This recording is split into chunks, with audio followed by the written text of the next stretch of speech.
Here's a very quick tip I got off the internet. Let me show you what I want to do when I need some garlic cloves. Put them into a decent sized jar and give them a jolly good shake.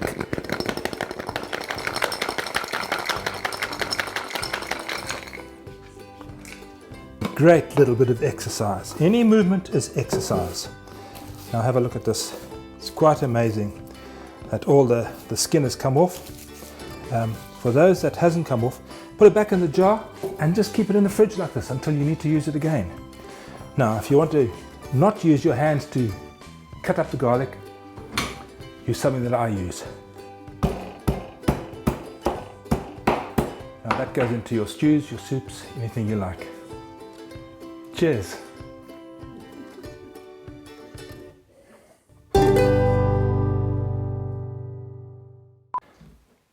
Hi and welcome for a very quick useful tip. And then you shake and then you and then it's done. Would you like me to go into more detail? Oh dear. This quick tip has taken 10 minutes so far.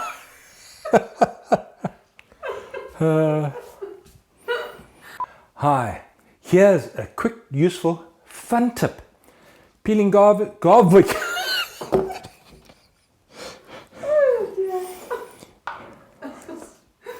These shoots take longer because I have to wait for my wife to stop laughing. It's a two-man shoot and she's 3/4 of the man.